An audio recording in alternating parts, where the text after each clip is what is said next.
Dr. Maya Torres pressed her face against the small window of the human transport ship as it approached the crystal world of Veltar. She had seen many alien planets during her career as a xenobiologist, but nothing had prepared her for this sight. The entire planet seemed to glow with soft blue and purple light, and massive crystal structures reached up from the surface like fingers touching the stars. Maya had been working on Earth's newest space station when the call came. The Galactic Council needed her expertise for a case that no one else could solve. They told her it involved the royal family of one of the most powerful alien empires in the galaxy. They told her it was urgent. What they did not tell her was that she would be the last hope for an entire species. The ship's captain, Lisa Martinez, walked over to where Maya stood. "Beautiful, isn't it?" Lisa said, looking out at the approaching planet. "The Veltarans have been building those crystal cities for thousands of years. Each one is grown, not constructed." Maya nodded, but her mind was elsewhere. She thought about the medical files she had studied during the long journey from Earth. Princess Zarath of House Veltar suffered from a condition that made it impossible for her to have children. For humans, this would be sad, but not catastrophic. For the Veltarans, it meant the end of their royal bloodline, and possibly the collapse of their entire empire. The Veltarans were an ancient race that looked like the elves from old Earth stories. They were tall and graceful, with translucent skin that glowed with patterns of light. They lived for thousands of years, but they rarely had children. When the heir to their throne could not reproduce, it created a crisis that threatened their whole civilization. "Dr. Torres, we're being contacted by the palace," Lisa announced. "They're sending an escort to guide us to the landing platform." Maya gathered her medical equipment and research notes. She had spent months preparing for this case, but she still felt nervous. The greatest doctors in the galaxy had already tried to help Princess Zarath. What made anyone think that a human could succeed where they had failed? The escort ships appeared as graceful vessels that seemed to be made of living crystal. They moved without any visible engines, gliding through space like dancers. Maya watched in amazement as they led the human ship toward a massive floating city that hung in the planet's upper atmosphere. As their ship landed on a platform made of smooth, glowing stone, Maya saw her first Veltarans in person. They moved with fluid grace, their skin shifting through different colors and patterns of light. Palace guards wearing armor that looked like crystallized water approached the ship. "Dr. Torres," one of them said in perfect English, "Her Majesty Queen Silvera awaits your arrival." Maya followed the guards through corridors that seemed to be carved from single pieces of crystal. Light flowed through the walls like liquid, creating patterns that were both beautiful and hypnotic. She tried to focus on what she would say to the Queen, but the alien beauty around her kept distracting her thoughts. The throne room was a vast space with a ceiling that showed the stars beyond. Queen Silvera sat on a throne that appeared to be made of frozen light. She was even more beautiful than the pictures Maya had seen, with silver hair that floated around her head and eyes like purple gemstones. "Dr. Torres," the Queen said, her voice like music, "welcome to Veltar. I hope you can help my daughter where others have failed." Maya bowed respectfully. "Your Majesty, I will do everything in my power to help Princess Zarath." The Queen's expression remained controlled, but Maya could see the pain hidden in her eyes. "My daughter has endured centuries of disappointment. She no longer believes that anyone can help her. You will find her to be reluctant to trust again." "I understand, Your Majesty. May I see the medical records from her previous treatments?" Queen Silvera gestured, and a holographic display appeared in the air between them. Maya studied the complex data, her trained mind analyzing the alien medical information. What she saw made her frown. The Veltaran doctors had used incredibly advanced energy manipulation techniques, but they had missed something fundamental. "Your Majesty, I would like to meet with Princess Zarath as soon as possible. I also need to set up a research laboratory where I can work." "Of course. But I must warn you, Dr. Torres, my daughter has grown cold toward those who promise cures. Do not take her attitude personally." Maya was led through more crystal corridors to a garden area where Princess Zarath spent most of her time. The princess sat beside a fountain that flowed upward instead of down, reading from a device that projected words in the air. When she looked up, Maya felt her breath catch. Princess Zarath was stunningly beautiful. but it was a cold beauty like ice sculptures or distant stars. Her translucent skin showed patterns of deep blue and silver light, and her long white hair moved as if it were underwater. Her eyes were the color of violet crystals, and they looked at Maya with obvious skepticism. "So, you are the human who thinks she can solve what our greatest healers could not," Zareth said. Her voice was musical like her mother's, but it carried a sharp edge of bitterness. "I am Dr. Maya Torres, and I am here to try," Maya replied simply. Zareth stood with fluid grace. She was much taller than Maya, nearly 7 feet in height. "I have been examined by doctors who have studied medicine for longer than your entire species has existed. I have undergone treatments that would kill most beings. What makes you think your primitive science can help me?" Maya felt her temper rise, but kept her voice calm. Because sometimes a fresh perspective can see things that experience misses, because human medicine approaches problems differently than Veltaran medicine, and because I do not accept that anything is impossible until I have tried everything, for a moment. Something flickered in Zareth's violet eyes. It might have been hope or it might have been pain. "Very well, Dr. Torres. You may examine me and run your tests, but do not expect me to believe in miracles." Over the next several hours, Maya conducted the most thorough medical examination of her career. Princess Zareth's biology was unlike anything she had ever studied. The Veltarans reproduced through a process they called essence bonding, where two individuals merged their life energy to create offspring. Zareth's condition prevented this energy transfer from occurring. As Maya worked, she noticed that the princess watched her with growing curiosity. "Your methods are very different from our healers," Zareth observed.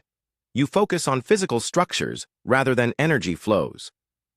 "That's because humans understand biology differently," Maya explained as she took tissue samples. "We look at the tiny building blocks of life and try to understand how they work together. And you think this approach will succeed where energy manipulation has failed?" Maya paused in her work and looked directly into Zareth's eyes.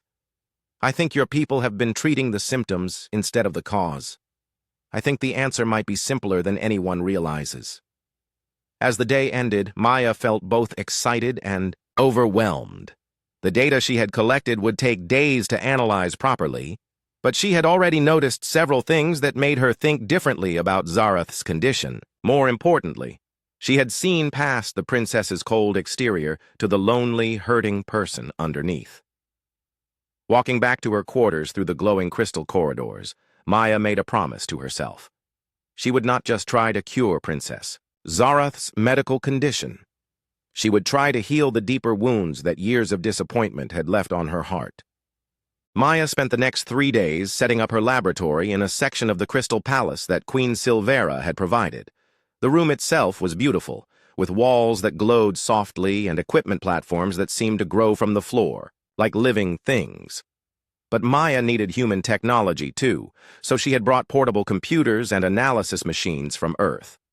Dr. Amy Foster joined her work through quantum communication, appearing as a hologram in the laboratory. Amy was Maya's closest friend and research partner, a brilliant geneticist who specialized in the building blocks of life itself. Together they began the careful process of mapping Princess Zareth's genetic structure. "This is incredible," Amy said as she studied the data from her laboratory on Earth. "The complexity of Veltaran biology is beyond anything we've seen before. Look at these genetic sequences." Maya leaned over her computer screen, watching as Amy highlighted different parts of Zareth's genetic code. "It's like looking at a symphony written in DNA," Maya agreed. "Every part connects to every other part." The Veltarans had evolved very differently from humans. Where human reproduction was straightforward and physical, theirs involved the merging of life energy itself. Two Veltarans who wanted to have a child would join their essence together, creating new life through pure will and biological harmony. Princess Zareth's condition prevented this energy transfer from happening. Her body rejected the bonding process at the most fundamental level. It was as if her genetic code contained a barrier that no amount of energy manipulation could overcome. Maya worked late into the night, analyzing data and comparing it to human genetic patterns. Something bothered her about the Veltaran approach to treating Zareth's condition. They had tried to force the bonding process to work through external energy manipulation, but they had never asked why her body rejected it in the first place. The next morning, Maya returned to the garden where Princess Zareth spent her time. The princess was practicing a form of meditation that involved making the fountain waters dance in complex patterns. The sight was breathtaking, but Maya could see the sadness in every graceful movement. "Your Highness," Maya said quietly, not wanting to interrupt. Zareth let the water settle back to its normal flow and turned to face her. "Have you discovered the secret to fixing what cannot be fixed, Dr. Torres?" "I've discovered something interesting," Maya replied, pulling out her portable computer. "May I show you?" Zareth gestured for her to continue. Maya activated a holographic display that showed the princess's genetic structure in 3 dimensions. "This is your genetic code," Maya explained. "The Veltaran doctors have been trying to change how your energy flows during bonding, but I think they've been looking at the wrong problem." "What do you mean?" Maya manipulated the display, highlighting certain genetic sequences. "Your condition isn't a defect, Princess. It's an adaptation. Your genetics show markers that suggest your reproductive system was designed for something different." Zareth's violet eyes narrowed. "Different how?" "I'm not sure yet," Maya admitted. "But these genetic markers are unlike anything else in the Veltaran samples I've studied. They suggest compatibility with something that doesn't exist in your species." Over the following days, Maya and Amy worked together to unravel the mystery of Zareth's genetics. They discovered that her reproductive system contained dormant pathways that seemed designed to interface with completely different biological patterns. It was as if her body was waiting for something that had never existed. Meanwhile, Princess Zareth began visiting the laboratory more frequently. At first, she claimed she only wanted to monitor Maya's progress, but gradually she began asking questions about human biology and Earth culture. "Your species is very young compared to mine," Zareth said one evening as Maya worked late in the lab. "Yet you approach problems with such determination. Why is that?" Maya looked up from her genetic sequencer. "Maybe because we haven't lived long enough to believe that some things are impossible." "You truly believe you can help me?" The question was asked so quietly that Maya almost missed it. When she looked at Zareth, she saw that the princess's cold mask had slipped. For a moment, the vulnerability underneath was visible. "I believe that every problem has a solution," Maya said carefully.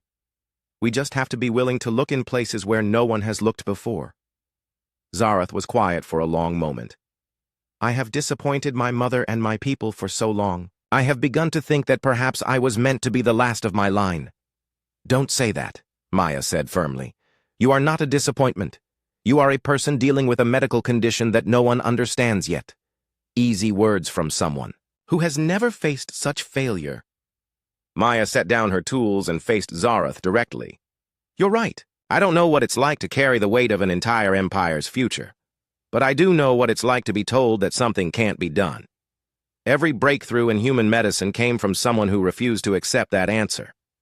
As they talked, Maya realized that she was beginning to care about Zareth as more than just a patient. The princess was intelligent and thoughtful, with a dry sense of humor that emerged when she let her guard down.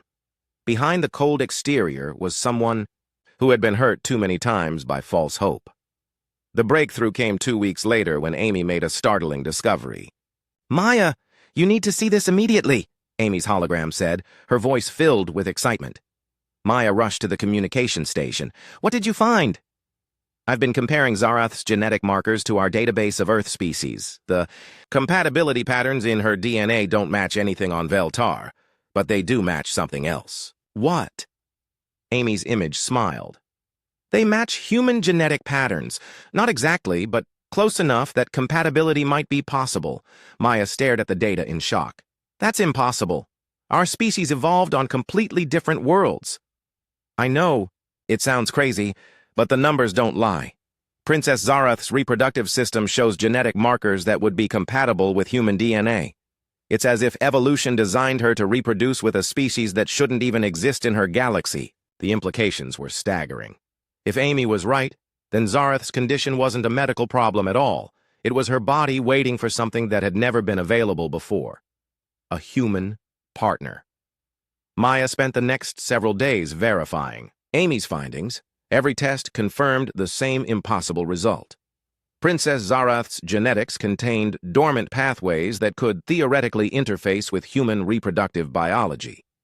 When Maya finally worked up the courage to share her discovery, with Zarath, the princess listened in stunned silence. "You are saying that my body was designed to reproduce with humans?" Zarath asked quietly. "It seems that way. I know it sounds impossible." Zarath stood and walked to the window that looked out over the crystal city below. "My people will never accept such a thing. The idea of mixing royal blood with an alien species would be considered an abomination. What do you think?" Maya asked. Zarath was quiet for a long time. When she finally spoke, her voice was barely a whisper. "I think that for the first time in my life, someone has given me real hope." But even as Maya felt the excitement of discovery, she knew that the real challenges were just beginning. Finding a solution was only the first step. Convincing two different species to accept such an unprecedented arrangement would be much harder. That night, as Maya lay in her quarters looking out at the alien stars, she wondered if she had just discovered a miracle or opened a door to problems that no one was prepared to face. Maya worked day and night to develop a treatment plan that could activate the dormant pathways in Princess Zarath's genetics. She combined human gene therapy techniques with Veltarian bioenergy manipulation, creating something that had never been attempted before. The process was incredibly complex, requiring precise modifications to cellular structure while maintaining the delicate balance of alien physiology. Dr. Amy Foster's hologram appeared in the laboratory every morning, bringing new research from Earth. Together, they mapped out exactly how human and Veltaran biology could work together. The science was sound, but the implications were staggering. "The treatment can work," Amy confirmed after weeks of testing. "But there's one requirement we can't get around." Maya looked up from her genetic sequencer. "What requirement?" "The bonding process needs genetic material from a compatible human partner. The dormant pathways in Zarath's system can only be activated through direct genetic interaction with human DNA." Maya felt her heart skip a beat. She had suspected this might be necessary, but hearing it confirmed made everything real in a way that frightened her. So she would need to bond with a human. "Not just any human," Amy clarified. "The compatibility markers are very specific. From our analysis, only a small percentage of humans would be genetically compatible." "How small?" Amy hesitated. "Based on the genetic requirements, probably less than 1% of the human population." Maya spent the next 3 days running genetic compatibility tests on herself and the other humans in the research team. The results were both exciting and terrifying. Out of all the humans they tested, only Maya showed the genetic markers necessary for bonding with Princess Zarath. When she shared this discovery with Queen Silvera, the reaction was explosive. The royal court erupted in arguments that lasted for hours. Many advisors declared that accepting human genetic material would contaminate the royal bloodline. Others worried about the political implications of such an unprecedented alliance. "You ask too much," declared Lord Velthon, the Queen's chief advisor. "The royal line has remained pure for 10,000 years. We cannot allow alien blood to taint our heritage." Queen Silvera listened to the arguments with growing frustration. Finally, she raised her hand for silence. "What is the point of maintaining a pure bloodline if there is no bloodline at all?" she asked. "My daughter faces a choice between remaining sterile or accepting help from the humans. I know which choice I would make." But the political pressure was immense. Communications from Earth brought similar concerns from human leadership. Admiral Kate Morrison, commanding the human diplomatic fleet, received orders questioning whether humanity should become so intimately involved in alien politics.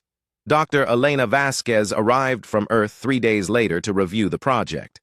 She was the head of human medical research and had the authority to shut down Maya's work if she deemed it too risky.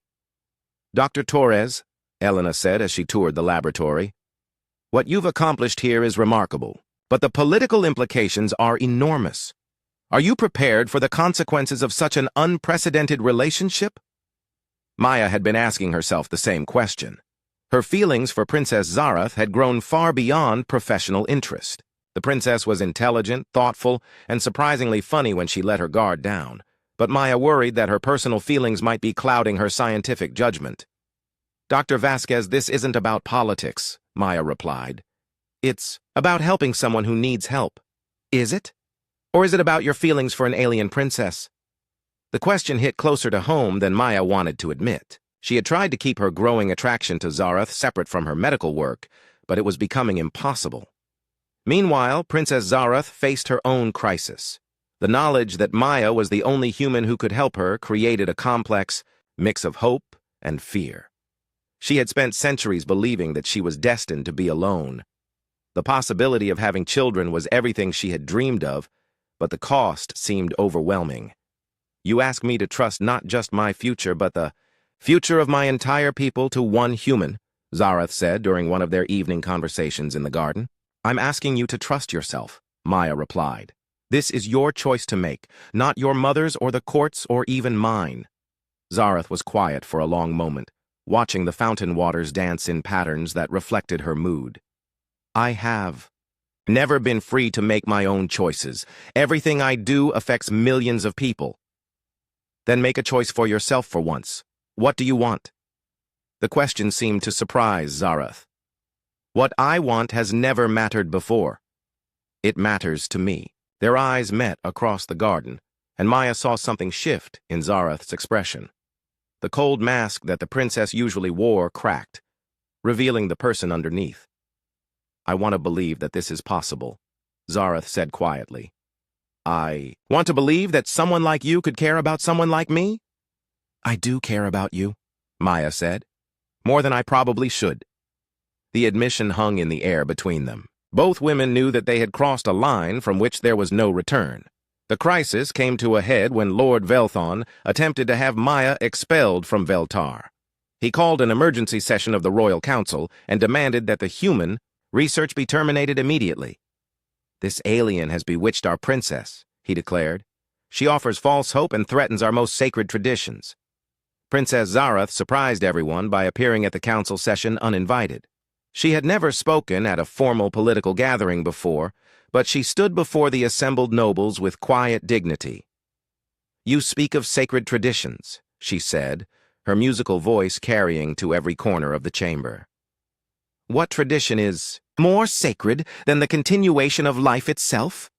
Dr. Torres offers me the only hope I have ever had of fulfilling my duty as heir to this throne." "At what cost?" Lord Velthon demanded.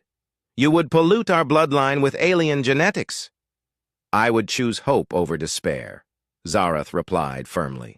"I would choose the possibility of life over the certainty of extinction." Queen Silvera stood from her throne. "My daughter speaks wisdom. We will proceed with Dr. Torres's treatment." But Lord Velthon was not finished. "And what of the human? Will she simply perform this service and leave? Or does the princess plan to bond permanently with this alien?" The question forced Zareth to confront something she had been avoiding.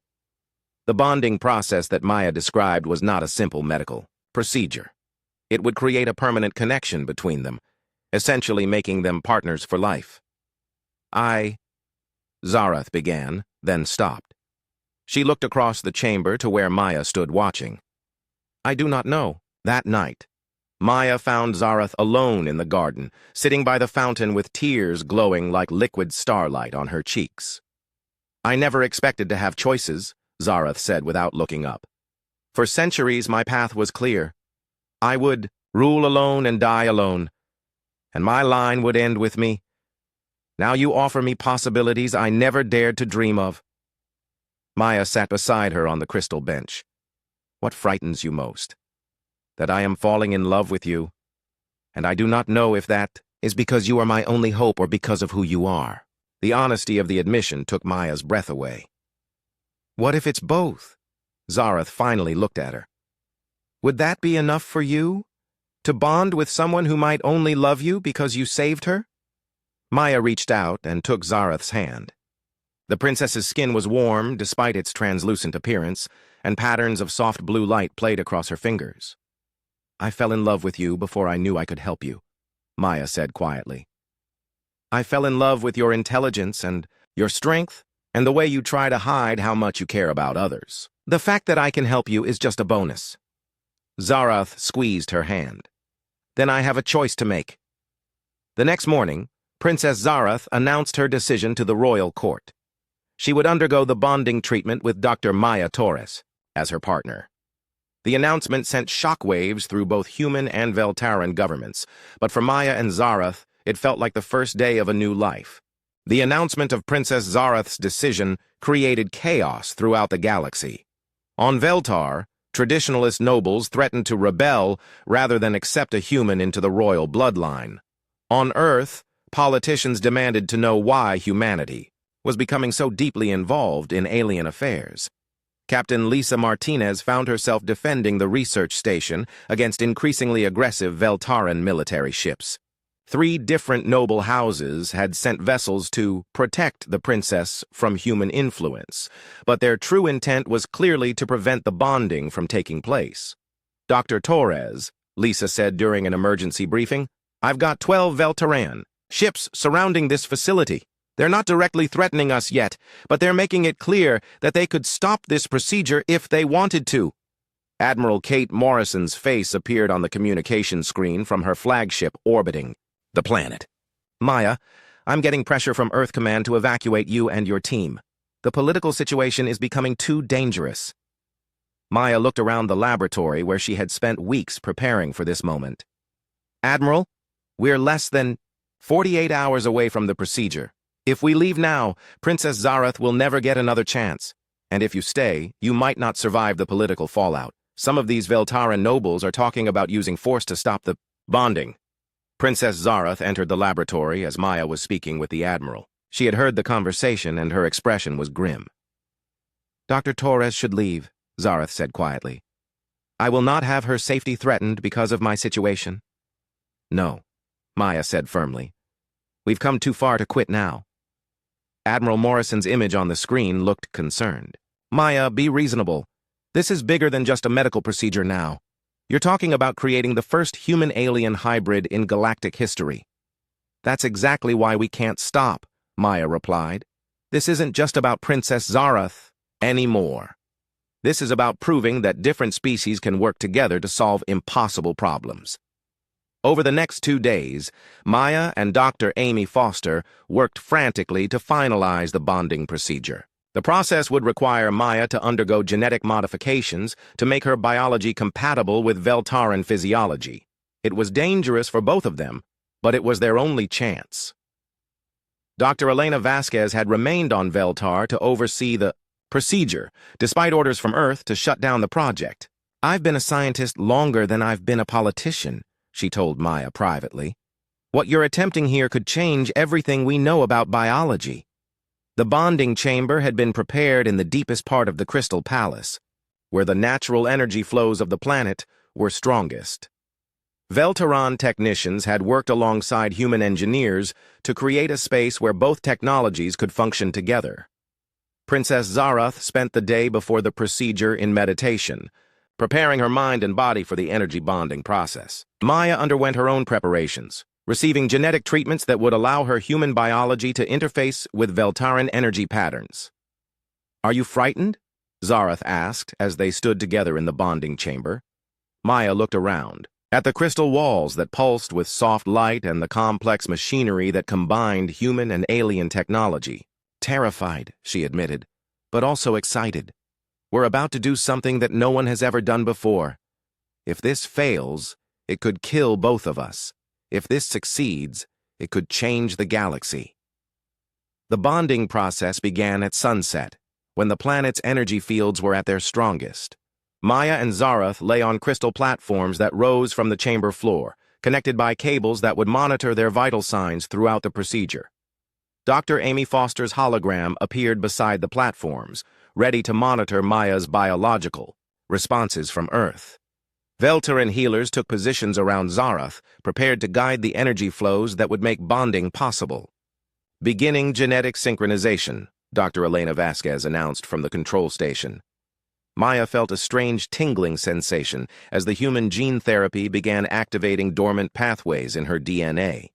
At the same time, Zarath's skin began glowing brighter as her body prepared for the energy bonding process. The first phase went smoothly.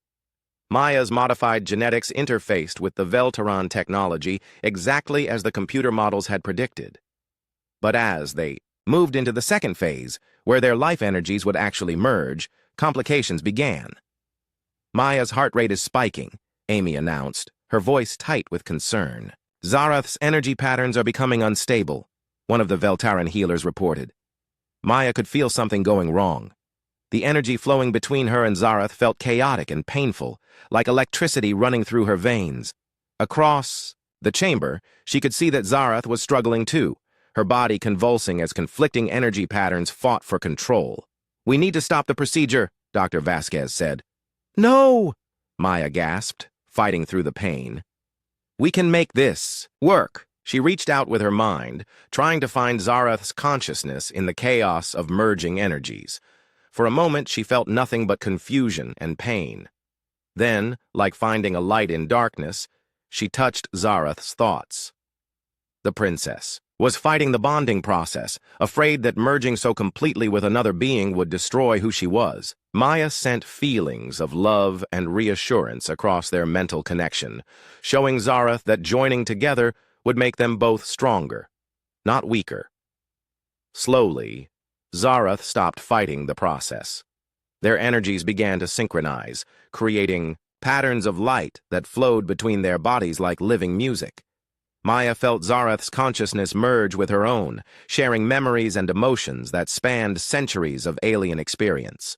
Through Zarath's memories, Maya experienced the loneliness of a princess who had spent her life believing she was broken. She felt the weight of expectations from an entire civilization and the pain of centuries of medical failure. But she also felt Zarath's strength, her intelligence, and her deep capacity for love that had been hidden behind walls of protective coldness. At the same time, Zarath experienced Maya's memories of growing up human. She felt the determination that drove Maya to become a doctor, the excitement of making scientific discoveries, and the fierce hope that refused to accept that any problem was unsolvable. As their minds merged more completely, something unexpected happened. The bonding process created a feedback loop that amplified both of their genetic patterns. Maya's human DNA didn't just activate Zarath's dormant reproductive pathways. It enhanced them beyond anything seen in Veltaran history. "The energy readings are off the charts," Dr. Vasquez announced in amazement.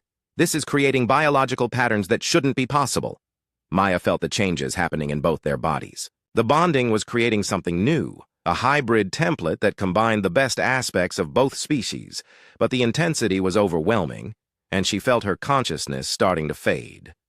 "Maya, stay with me," she heard Amy's voice calling, from far away.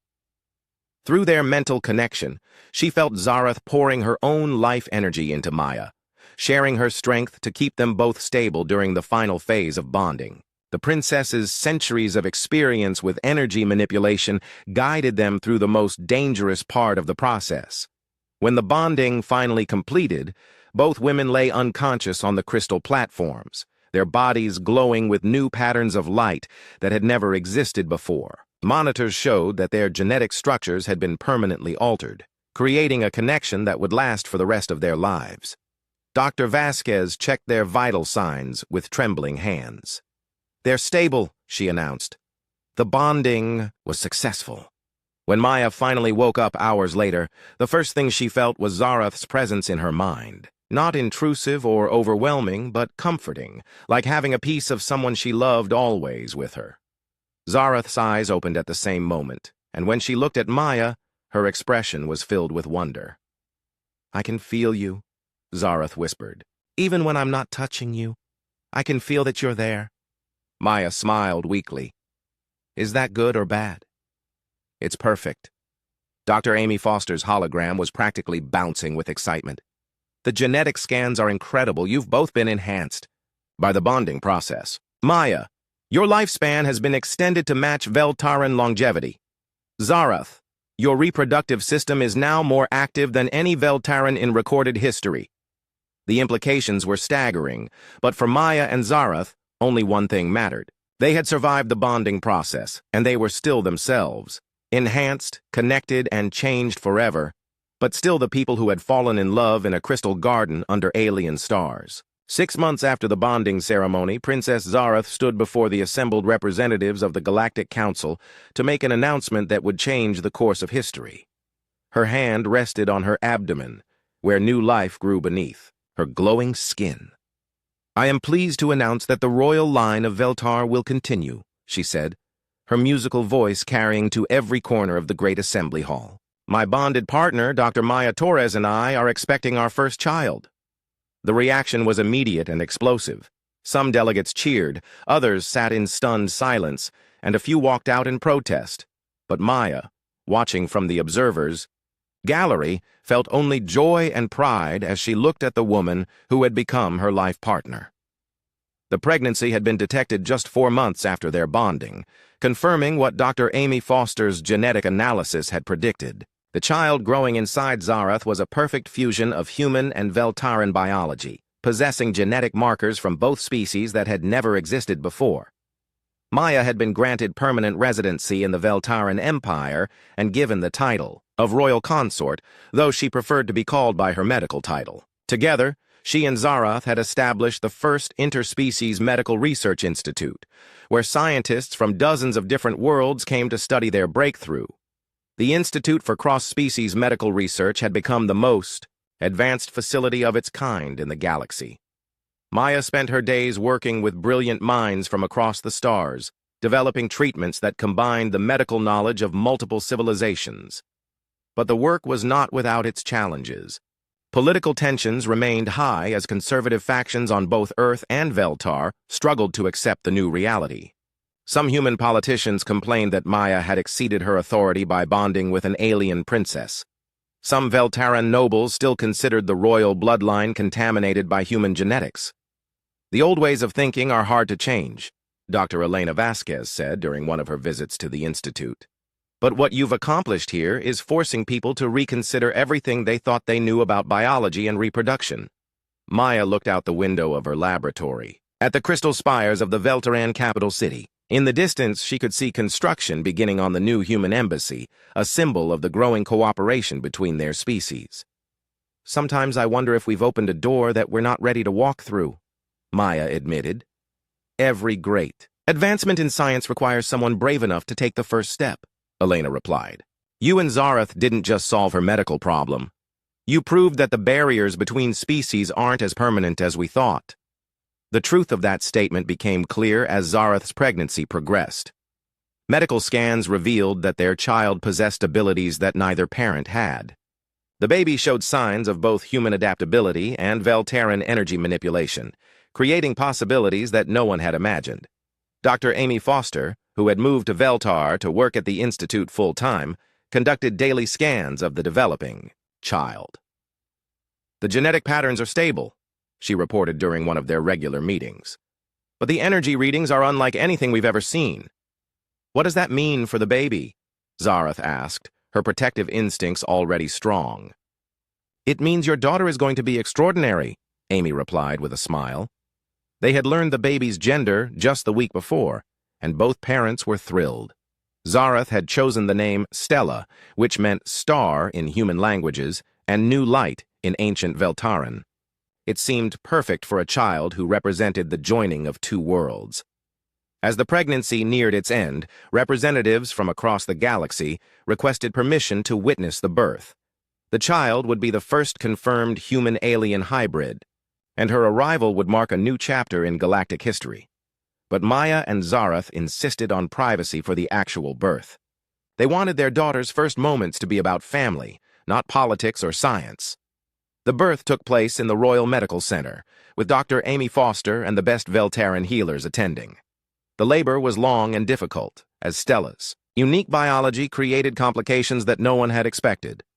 "Her energy patterns are interfering with the birth process," one of the Veltaran healers reported with concern. Maya held Zarath's hand as her partner struggled through contractions that sent ripples of light across her skin. Through their mental bond, Maya could feel Zarath's pain and exhaustion, but also her fierce determination to bring their child safely into the world. "She's fighting us," Zarath gasped between contractions. "I can feel her energy pushing back, against mine." "That's because she's already strong-willed like her mother's," Maya said, trying to lighten the mood despite her own worry. When Stella finally emerged, she was unlike any baby anyone had ever seen. Her skin had the translucent quality of the Veltarans, but with a warm, human undertone. Her eyes were bright blue like Maya's, but they held flecks of the violet color that marked Veltaran royalty. Most remarkably, the moment she took her first breath. Every piece of technology in the medical center flickered as her natural energy field interacted with the equipment. "She's perfect," Zareth whispered, cradling their daughter for the first time. Maya felt tears on her cheeks as she looked at the tiny being they had created together. Stella looked back at them with alert, intelligent eyes that seemed to take in everything around her. The first few months of Stella's life were filled with wonder and discovery. She grew faster than either human or Veltaran children, and her abilities manifested early. By 3 months, she could make small objects float, with her mind. By 6 months, she was communicating through a combination of human speech and Veltaran energy patterns. "She's learning to speak in 3 languages at once," Amy observed during one of Stella's checkups. "Human English, Veltaran musical speech, and what appears to be pure energy communication." But Stella's remarkable abilities also attracted attention that Maya and Zareth would have preferred to avoid. Representatives from military organizations across the galaxy began making inquiries about studying the child. Some offered alliance treaties, others made barely veiled threats. "They see her as a weapon or a tool," Zareth said during one of their private conversations. "They cannot understand that she is simply our daughter." Maya had been thinking the same thing. Maybe we need to show them what she really represents. They decided to hold a public demonstration of interspecies cooperation, using Stella's first birthday as an opportunity to showcase the positive possibilities of their breakthrough. Representatives from 50 different worlds were invited to see not a potential weapon, but a happy family that proved different species could build a future together. The celebration was held in the Crystal Gardens, where Maya and Zareth had first begun to understand each other. Stella, now walking and babbling in multiple languages, delighted the gathered delegates by making the fountain waters dance in patterns that reflected her joy. "Look at her," Maya said to Admiral Kate Morrison, who had come to represent Earth at the celebration. "She's not a political statement or a scientific experiment. She's just a little girl who happens to be the bridge between 2 worlds." Admiral Morrison watched as Stella toddled between human and Veltaran guests, charming everyone with her innocent curiosity. "She's going to change everything, isn't she?" "She already has," Zareth replied, joining their conversation. "But the real changes are still to come." As if to prove her point, a communication arrived during the celebration from the far edge of the galaxy. Another species, one that had never made contact with the Galactic Council before, was requesting help with their own impossible medical case. "It seems word of our success has spread farther than we thought," Maya said, reading the message. Dr. Amy Foster approached them with excitement written across her face. "Maya, I've been analyzing the communication protocols in that message. There are at least 12 other species mentioned who are dealing with similar reproductive crises." The implications were staggering. Maya and Zareth's breakthrough had opened the door to helping species across the galaxy who had given up hope of solving their biological problems. "What have we started?" Zareth asked, watching their daughter attempt to communicate with a delegate whose species used color-based language. "Something wonderful," Maya replied. That evening, as they put Stella to bed in her nursery overlooking the Crystal City, Maya reflected on how much their lives had changed. 2 years ago, she had been a dedicated scientist working on a space station. Now she was a mother, a partner to an alien princess, and a pioneer in interspecies medicine. "Do you ever regret the choice you made?" Zareth asked as they watched their daughter sleep peacefully. Maya looked at the woman who had become her whole world, then at the beautiful child they had created together against impossible odds. Through their mental bond, she could feel Zareth's love and contentment, emotions that perfectly matched her own. "Never," Maya said firmly. "We proved that love and determination can overcome any obstacle." As if she had heard them, Stella opened her bright blue eyes and smiled, her skin glowing with soft patterns of light that spelled out Mama in ancient Veltaran script. In that moment, both women knew that they had not just solved an impossible medical case. They had created hope itself.